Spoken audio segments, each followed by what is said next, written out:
Hello everyone. Hi. Good evening Rishabh. Good evening Manjeet. I'm Ravi Handa. I'm the founder of the website handagafunda.com. And today what we are going to do is we are going to primarily talk about how to prepare for XAT. And that's the agenda for today. So I have a small presentation which is prepared, and hopefully I will be able to run through this presentation in close to 30 minutes. That's essentially what my target is. And if some extra time is left, maybe if I wrap it up in 25 or something, I'll be happy to answer any questions that you guys ask. So with that being said, if you guys can just hear me clearly, I would request you to maybe type. I can see Rishabh's and Himanshu and Manjeet's messages. So good to know that a few people have joined in already. So that I can start off with my presentation. Now, so to begin with, first of all, I hope you guys know what are the important dates for the XAT exam. The last date to register for this year's XAT exam is 30th of November. So just CAT is done and then is the last date to register. My recommendation to you would be that please wrap this up in October itself. Do not leave it for November. Do not leave it for the last date. I will take CAT first and then I'll decide on this. Please don't do that. You don't want that extra stress of the last day. Also, XAT typically is not like the CAT exam where they see what happens in CAT is every year they extend the dates. XAT has done that couple of times in the past, but that's not the regular route. So don't expect that the date will get extended. Please register well in time. You have the all of October to do that. The admit card will be available for download from 20th of December. So that's roughly 2 weeks before the actual exam. And the exam date is on 3rd of January. So that's the important information as far as the dates for the XAT exam are concerned. Then what are the sections in the XAT exam? That's another important aspect. For those of you who do not know, there are 4 sections in the XAT exam. There are the paper is divided into 2 parts. Part 1 will have verbal ability. Now this verbal ability will also include reading comprehension. It will also include analytical reasoning. It will also include critical reasoning, parajumbles, grammar. Everything is included in this verbal ability part. Sometimes they call it the verbal ability and the analytical reasoning section. The second section is the decision making part. Now decision making also includes questions which are pure logical reasoning questions. So that will also be a part of this. And then the third section is the quantitative aptitude section, which also has data interpretation in it. So these are the 3 main sections. These are the 3 sections which give you a percentile. These are the 3 sections which are considered for a cutoff. These are the 3 sections that matter. But I said here that there is a 4th section. Do you guys know what the 4th section is? Okay, so I can see that some of you might do, which is the part 2. The part 2 is the general knowledge section. Now there used to be an essay in the XAT exam also. Wasn't there last year because last year the paper went online. Will there be an essay section this year? I don't know. The probability that there is an essay section this year is really, really low. So I'm assuming that there will not be an essay section this year. I don't think they have clearly declared this information. They have not clearly declared this information, but the hope is that there will not be an essay section this year. So that's essentially the sections which are there in the CAT exam. Now, let's look at a little more data. The PPT has been a little bit distorted, but hopefully you guys should be able to see the data pretty clearly here. And as the data suggests that section 1 is the verbal ability and the logical reasoning, verbal and logical ability. Section 2 is decision making. Section 3 is quant. And then section 4 is the GK section. Now, if you notice, this is the part that I want to highlight. Verbal has remained more or less static at around 26 questions. The total number of questions have remained close to 72 to 75, 78 in 2016, but over the last few years, it has been 75-ish. Decision making is flat at around 21, 23. Quant has been the biggest one, Quant and DI, with 27, 28 questions. So that has been the the so-called structure of the XAT paper over the last few years, and I hope that the same structure is going to continue this year as well. GK, that is the extra section. You remember the part 2 GK that I talked about? That extra section has had 25 questions over the last few years. So this is the distributions of questions in the XAT exam. That's how they're distributed in the sections. Now, before I move ahead, couple of very standard things which I don't know, some of you guys might not know because they always prepare about CAT only. One is that these sections, they don't have a sectional time limit. And that is where time distribution comes into the picture. That is a 3-hour exam. That is a 3-hour exam. Part 1, which includes these three: verbal ability, quant, decision making, that is 165 minutes. And part 2, which includes the GK, is 15 minutes. Manjeet is talking about essays haven't been a part of the XAT exam for the last couple of years, and hopefully that will be the case this year also. Now, what you need to understand is this part 1, which is 165 minutes, this 165 minutes is not, it's not allocated to any one section in particular. You can give the entire time to verbal, you can give the entire time to DM, you can give the entire time to quantitative. It's not like the CAT exam. See, in CAT exam, what happens is 40 minutes per section. So even if you want to give extra time to verbal, maybe you are poor in verbal, you are not allowed to do anything like that in the XAT exam. You are not allowed to do anything like that in the XAT exam, or you are not required to do anything like that. In XAT, you are completely free. This 165 minutes for part 1, you spend 150 minutes on verbal, 10 minutes on quant, 5 minutes on decision making. They don't care. You are allowed to do that. Should you do that? Obviously, no. I will discuss about how you should divide your time, but the freedom exists. Also, there is no calculator which is available to you. So these are the big distinctions if you think about it from the CAT exam.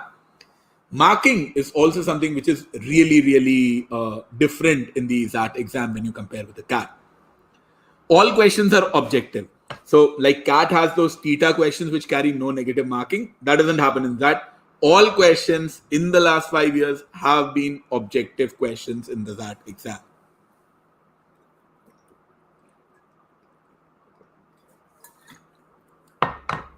+1 is for the correct answers. Part 1 has negative marking. So part 1, which has VA, quant, DM, all of that has negative marking. And the negative marking is really interesting in that. In CAT, what happens? If you get it right, you get plus points. If you get it wrong, you get negative points. Not the same way in XAT. In XAT, you get marks for incorrect answers, obviously, because all of them are objective. But even for questions that you do not attempt, then also you will be penalized. There is a differential layered marking system, but you will be penalized for not attempting questions also. Let me elaborate that. And GK has no negative marking. So GK, you can just blindly guess, doesn't matter. And GK marks are not, involved for, for the cutoff part as well. Which leads to a very important question which Rishabh Mishra is asking. What is the significance of GK then? GK has no negative marking. GK marks are not counted for percentile. Then why even ask it? Well, GK matters. GK matters for XLRI. Please understand, the XAT exam is conducted by XLRI, but the scores of the XAT exam are used by hundreds of colleges. A lot of colleges accept these scores. So when they look at these scores, they will only be looking at the scores of your percentile, your scores in quant, verbal, and DM. XLRI is the only one that will also look at your GK score. So if you are someone who is a really, really good candidate and who's targeting, like, let's say, if you're someone who is thinking that, okay, if I get the old IIMs, I will join. If I get maybe IIT Bombay or maybe if I get the top 10 colleges, only then I will join. Then you should be worried about GK. On the other hand, if you're a candidate who's targeting, let's say 90, 92 odd percentile so that you can get a decent college, don't worry about GK, forget about it, leave it blank, does not matter. GK, once again, is important only and only for XLRI. But this means another thing, that suppose you are really good in quant and verbal and you do really, really well in the XAT exam in part 1 and you clear all the necessary cutoffs. But then what happens is that you do very poorly in GK. So then what would happen? Well, you will be rejected by XLRI. So if you are even remotely thinking about XLRI, I would strongly recommend that you start dedicating 2 hours every week. Not much, very little, just 2 hours every week from today till the exam, and you will be good enough for GK. You don't really, I will talk about how much are the cutoffs and how much marks you need in all the sections for various colleges. I'll do that shortly. But if you are thinking about XLRI, you need to give 2 hours every week from today. I'll continue. So negative marking. Let's get a little bit deeper into that. Minus 0.25, that's 1/4 for every incorrect answer. That's a flat minus 0.25. Minus 0.1 for unattempted beyond 8 questions. So this is the part which confuses a few people, that even if you do not attempt a question, you will still be penalized. And obviously, you will not be able to attempt the entire paper. So what should you do? Should you just blindly make some guesses to avoid this unattempted part? No, you should not do that. Let us look at a few examples. Now, suppose out of 75, you attempted 70 questions and you got 50 of them right. Highly unlikely that you will be able to do that. But if you are able to do that, then your score will be 50. Then 1 mark for 50, you got 50. 0.25 for 20, you got a -5. And there were 5 unattempted questions, no penalty up to 8. So 50 minus 5, your score will be 45. Case 2, you got 40 correct, 20 incorrect, and 15 unattempted. So 40 correct gives you 40 marks. 20 wrong gives you -5. The 15 unattempted, first 8 questions, there will not be any penalty here. But for the remaining 7 questions, there is a minus 0.7 penalty, or you got a 34.3. In the second case, what I've done is 40 correct, 10 incorrect, 25 unattempted, and then I've calculated the scores. I've still got 35.8. So if you notice these two, 60 attempts for 34.3, 50 attempts for 35.8.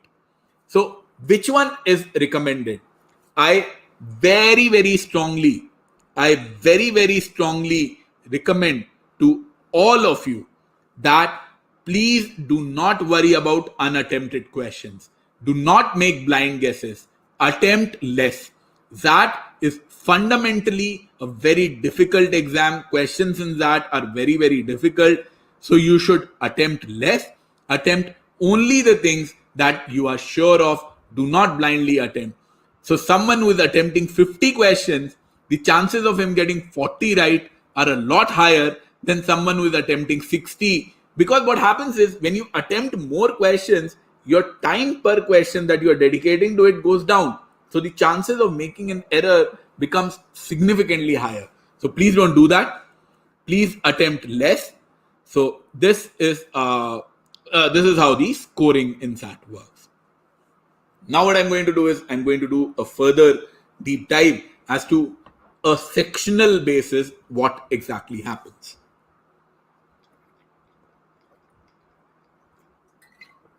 So as far as verbal is concerned for XAT, typically there are 26 questions, which is 35% of the paper. Ideal attempts are 11 to 13 with 2 to 3 incorrect. So that is the ideal number of attempts out of 26. Please note that the number of attempts is less than even half. In CAT, on the other hand, I normally recommend my students, the good students, to try to attempt at least 60 or 65% of the verbal part. At least 60 or 65%. Here, my recommendation typically is 40 to 45% of the verbal part. Don't get more than 2-3 incorrect. That will be good enough. What are the topics? Well, the topics, as usual, reading comprehension is the biggest part, with consistently giving us 15 questions across the last 4-year papers. Critical reasoning gives you 4 or 5. Parajumbles has been static at 2 questions. But there are other type of questions which are asked in XAT, which are not asked in CAT. Those are the vocabulary and the grammar questions. Fill in the blanks questions are there, analogy, antonym, sentence correction. You can expect 4 to 5 questions on these topics in the verbal part of the XAT exam. So, how should you distribute your time for verbal? Please note you had 165 minutes as a total of the paper. Out of that, I recommend that you dedicate 50 to 60 minutes for the verbal part. Now, if your goal is to actually do as much as you can, maybe 11 to 13 questions, for that 50 to 60 minutes is ideal. Now, if verbal is your stronger section, then should you spend less time in verbal or should you spend more time in verbal? What do you guys think? If verbal is your strong section, more time should go to verbal or less time should go to verbal? I personally believe whatever is your stronger section, you should give more time to it, maximize your score. Wherever you are weak, that is where you give minimum time so that you clear the cutoff. Remember, your first goal is to clear the cutoff. How much is the cutoff? I'll just come to it in a little while. So, give 10 to 15 minutes to vocabulary plus PJ questions. That's around 4 or 5. Give 10 to 15 minutes for the critical reasoning questions. And reading comprehension should be 25 to 30 minutes. So that is going to be an ideal distribution. Keep in mind the lower limits and the upper limits. Please note, a lot of people make a very common mistake that people make in verbal section is verbal is normally the first section. So people start with the verbal section and they don't keep a track of time. And after 80 minutes, they realize, oh, I've just finished the verbal section in 80 minutes. Now what will I do? And they panic. Please do not do that. Take enough number of mocks, do enough practice so that, remember, your cutoff for verbal is 60 minutes. You should not exceed 60 minutes under any circumstances. Very similarly for quant, the number of questions is 27, 28. At least that has been the case last year, which is approximately 37% of the paper, a little bit higher. Ideal time, so that was 50 to 60 minutes for verbal. I'm saying 60 to 70 minutes for quant.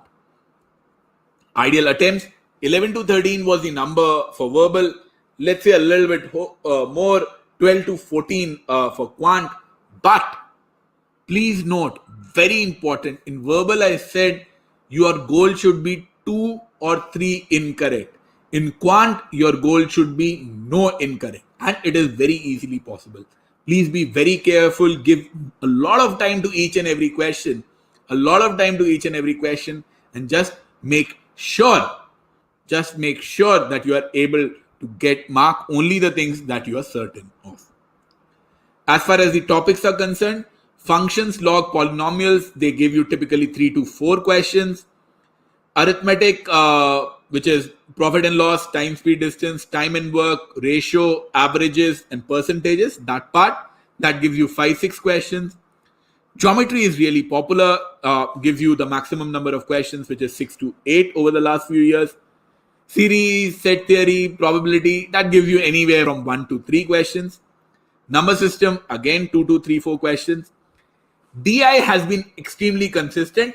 There will be 2 sets, bar chart, pie chart, and stuff like that. And every set will have 3 questions. So you can imagine, as a matter of fact, what I recommend to my students is, as soon as you start your quant section, look for the DI question very quickly and see if you can interpret and solve it. Because if you can interpret and solve it, those set of 3 questions will be a bonus. And if you are able to solve both of those sets, see, your goal for quant is 12 questions. 6 questions you can get just from DI and the DI sets. Having said that, not that easy. The DI sets which get asked in that are quite hard. So, to summarize, for verbal, 50 to 60 minutes. For quant, 60 to 70 minutes. Whatever is left, decision making. Now, decision making is a completely new section, completely different section, which is there in the XAT exam. At this stage, I will say, forget about decision making. Finish CAT, you have 1 complete month. In that month, you can very easily prepare for decision making. At this stage, I would recommend that you, like I said, 2 hours for GK, 2 hours a week for decision making. That is more than enough. What should you do for decision making? I will be taking a class purely for decision making in some time. So I'll discuss that in detail. I wanted to focus on the verbal and the quant aspect of it. Now comes the another question, that what sort of score or percentile is reflects in XAT. Now, if you get marks in early 30s, which is typically 45%, because please note the maximum marks are 75. So this is 30 to 33 is not out of 100. 30 to 33 is out of 75. So at a 45 odd percentage points, you typically will get a 95 percentile. A little below 30 or roughly around 40% will get you a 90 percentile. 25-26 mid-20 score will get around 35% or 1/3 of the paper will get you early 80s. 22-23 will get you early 70s. So this is broadly the sense that has been the case over the last 4-5 years. And this doesn't really change very drastically. So this is a range which you can kind of bank on. Sectional cutoffs. Typically for most of the colleges, verbal sectional cutoff is around 80 percentile, which you will get at 6 to 7 marks. That's why I said, when you remember, right, that when I talked about 11 to 13 attempts with 2 to 3 incorrect, this is my goal. So if you are a weak candidate in verbal, attempt 11, get 3 wrong, you will still clear the sectional cutoff. If you are a good candidate, well, you can obviously do a lot better. In decision making, once again, 80 percentile is the cutoff. And this is the cutoff for XLRI, the topmost college, and for any other college that accepts that scores. 8 to 9 is the sort of marks that you can assume for this. 8 to 9 is the sort of marks that you need in the decision making section. Quant, 7 to 8 score is 80 percentile. That is what you need for most colleges. However, for XLRI business management course, that is the best college and the best course. So XLRI offers multiple courses. There is business management, there is HR, there is a global management program. The best course from XLRI is the business management course. And for the business management course, the verbal cutoff is 80 percentile, decision making cutoff is 80 percentile, but quant cutoff becomes 90 percentile. And for 90 percentile, you will need 9 to 10 in the quant section. What about the overall cutoffs? XLRI business management, which is the best program, overall percentile required is around 95. 90 is the sectional for quant, 80 in each. They don't really care much about the profile when they call you for the interview. For the final conversion, it matters a lot. But when they call you for the interview, it doesn't really matter much. Similarly, for the XLRI HRM program, overall percentile should be around 90. Sectional should be 80 plus. XIMB business management, that's another very good college. Overall around 90 to 93 with 75 in sections. IMT Ghaziabad also accepts the XAT score. The core program at IMT Ghaziabad, the PGDM program, is around 90 percentile, does not have a sectional cutoff. Some of the other good colleges which accept the top B schools via that: Goa Institute of Management, SP Jain, KJ Somaya, Great Lakes, TAPMI, all of them have typically the percentile cutoff, overall percentile cutoff around 85, and they don't really have a sectional cutoff. SP Jain does. So SP Jain has a 70 percentile as a sectional cutoff for the 3 sections. But along with that, GIM looks at a profile, SP Jain looks at your profile, and Great Lakes also looks a lot at your profile. So just getting the marks is not going to be good enough for SP Jain or GIM. So that's broadly the presentation that I had for today. And I'm very happy to see that I've been able to do this in 26 odd minutes. We have a crash course which can actually help you to prepare for the XAT exam.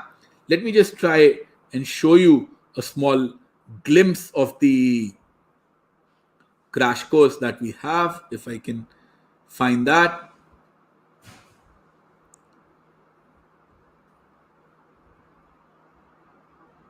Okay, so guys, this is the crash course that we have.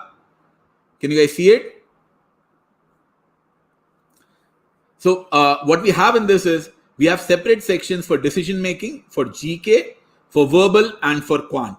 And obviously decision making we have covered in great detail. So there is introduction, various concepts, previous year 19, 2018, 2017. I think we go back video solutions till 2008. Decision making we have covered in great amount of detail because this is something which is new, where people need to invest a lot of time and effort, and we have a bunch of solved examples as well. Along with that, we also have critical reasoning videos which might help in some of the decision making questions. GK is also a part of our course where we have video tutorials based upon the events which took place in 2020, 2019, and all of that. We have important topics which we need to cover. Say, for example, sentence correction, jumbled paragraphs, stuff like that, which becomes very handy in that. We have the quant course. Once again, the quant course is designed, the crash course, considering the two things: what all you can cover in the little bit of time which is there, and what is important for the XAT exam. And we have 5 full-length mock tests for the XAT exam, which will be in the latest pattern. So that's broadly what our course is. For those of you who are not familiar with our platform, whenever you watch something, whenever you go through something, you can actually see how much of the course you have finished. I don't know if the font is visible to you guys or not, but decision making is 5% complete because I've seen 5% of the videos which are there in decision making. And as you do more and more of this course, this bar will continue to fill. In case you have any further questions or anything that you want to, ask about the course, you can get in touch with us. Let me just share the screen again with our contact details. Okay, so I will now try and answer any questions that I get for the next 5 to 7 minutes. So we have a question. Rishabh says, I have started preparing last month. Should I go for that? Is it possible in 2 months? If yes, what should be the strategy? Rishabh, your priority should be CAT exam because CAT covers a much larger number of colleges. After CAT, make that your priority because that covers the second highest number of colleges. The only difference between CAT and XAT is decision making and GK. Give them 2 hours a week each for now and continue to do whatever you are doing for CAT. The period between CAT exam and XAT exam will be around 35-40 days. That's when you can focus completely on decision making and on, GK to ace that. Then we have a question from Riddhi Singla. Is it really difficult to score 45% marks in XAT? Riddhi, yes, I believe it is on the hardest side because the paper is really difficult. Also, people don't really practice or know about decision making. They start doing decision making over the last month, and that causes a lot of problems. And one very simple way to see where you stand is previous year papers are available. You can just go to our website, handagafunda.com/XAT. That is where our crash course is, and you'll find these details over there. Then we have Shavik reduced the price of the crash course. Well, Shavik, we have a discount offer going on right now. We had it for the 2nd of October, so you can use the coupon code Jayanti. Crash course is already priced under 5,000. That will give you another discount of 10% on that. So use the coupon code Jayanti for a 10% discount. Then we have what type of questions are asked in GK. Ankit, GK is primarily, business related, economics related, government policy related. That is the sort of stuff which is asked. Once again, previous year papers are available on our website. You can download them and just quickly see. It will not take you even 1 hour to go through all the previous year GK questions to get a hang of it. Can you advise on how to prepare for GK? What extra to do every week apart from the HKF GK course? So Amrit, 2 hours every week to the Handagafunda GK course. That's what one part of it. Other than that, half an hour to 1 hour every day reading of the newspaper or magazines. See, this half an hour reading will not only help you with GK, it will also help you with reading comprehension, with grammar and plenty of other things. So half an hour to 1 hour every day newspapers and magazines. 2 hours with the GK course should be good enough. Riddhi, how difficult is that compared to CAT? Riddhi, I believe that the kind of questions which are asked in that, especially in the English, what happens is their options are really, really close. So that makes it really hard. In Quant, the application and the calculations are a lot more intensive. There is no calculator. So that makes it harder as well. So I would say that that is probably 20% more difficult than the CAT exam. Yeah, so Shavik is very right in pointing out that FPGen is no longer accepting XAT scores this year. Will number of applicants reduce? Shavik, I have no idea. Number of applicants for CAT has reduced a little bit, I think around 10 odd percent, so 5 to 10 odd percent. So probably all applicants will go down. Best newspaper to read? Any. See, as long as you are not reading Times of India, anything else is fine. Pradyuman, I'm in 10th. Can I start preparing? Pradyuman, close this video, go back, start watching IPL. It's not for you. So, guys, I think I will wrap it up now. Once again, I would like to thank all of you for coming to class. Please visit our website, handagafunda.com/XAT for more details about the XAT crash course that we have. You can call me or WhatsApp me on my number, which is 9765142632.